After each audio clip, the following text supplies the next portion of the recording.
Well, let's take a look at the war on drugs, right? I mean, it's been declared probably 20 times in the last 20 years or so. Every couple of years it's declared. It's declared against a background of understanding. For example, it was studied years ago by the RAND Corporation, the main government advisory corporation, and the Army, in which they investigated just straight cost-benefit analysis of various ways of treating the drug problem. Drug problem's here, it's not in Colombia. So they said, well, which ways of dealing with the problem here are cost-effective?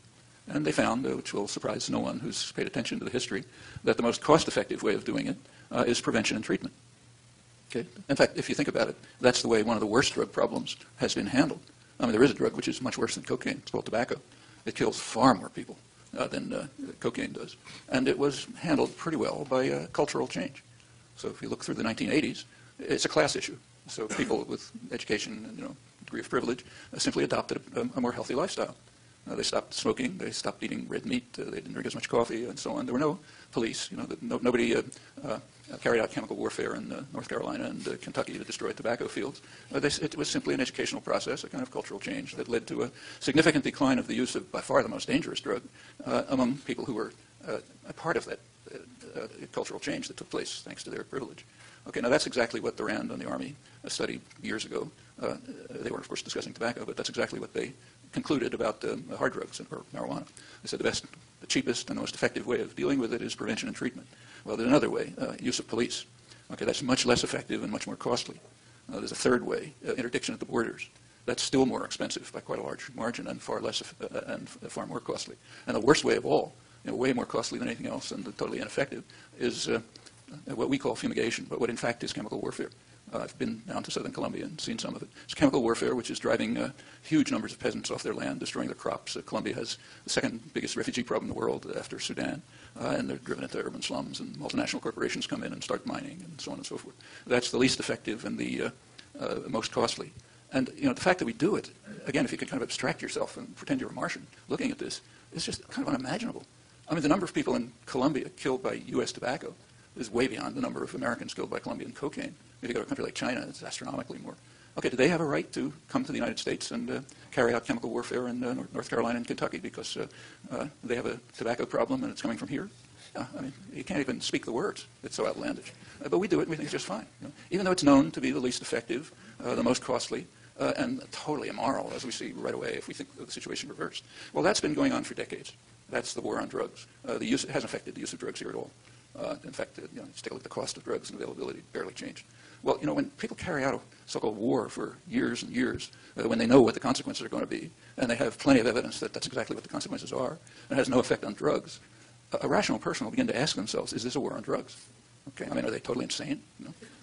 Is it a war on drugs? Or is it a war to, in Colombia, for example, a part of a war of counterinsurgency, to clear peasants off the land so that multinational mining corporations and agribusiness can come in and so on? And in the United States, is it a war on drugs, or is it an effort to get rid of what are called the dangerous classes? People, if you look at the history of prohibition, there's good work in legal history on the history of prohibition. It's very typically aimed at what are called the dangerous classes, people who are kind of getting in our hair. So what we call prohibition, banning of alcohol, wasn't aimed at wealthy people in Westchester County, New York, and so on. They could do whatever they liked. But it was aimed at working class people and immigrants in the bars in downtown Manhattan. Marijuana, if you look at the prohibition of marijuana, it was not on medical grounds. It was because it was used by Mexicans. And then it was used in the 1920s by blacks in the Harlem Renaissance. And then, of course, in the 1930s, the Bureau of Narcotics had a big problem. Prohibition came in, and they had this huge apparatus, and what are they going to do with it? So they had to find something, so, okay, figure we'll go after marijuana. But the drug of the dangerous classes, if you look at the whole, in fact, this goes back to the 19th century.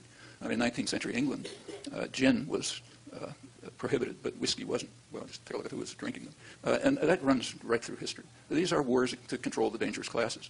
In fact, the explosion of the war on drugs here was in the 1980s and since. And during that period, U.S. incarceration programs just flew off the spectrum. I mean, back around 1980, the U.S. was sort of slightly at the high end of industrial societies in per capita incarceration, but within the spectrum. And now it's 5 to 10 times as high as comparable countries. Not because there's more crime. In fact, crimes remain kind of steady. It's still relative to other countries what it was. And if you take a look at who's in jail, the useless people, black males, people who we can't incorporate in our society. This is the residue of slavery, of course, in different genes. So yeah, they're the ones we get rid of. In Latin America, there's a name for it. It's called social cleansing. The dangerous classes, you send out the death squads and you kill them and leave them under the bridge. We're more humane here, so you put them in jail forever. The imprisonment, it's not just the level of incarceration, but the savagery of it is just unknown in comparable countries. Like Amnesty International did a study a couple of years ago of children in prison without chance of parole, so permanent imprisonment. I don't remember the exact numbers, but they didn't deal with countries that don't have statistics, like Sudan.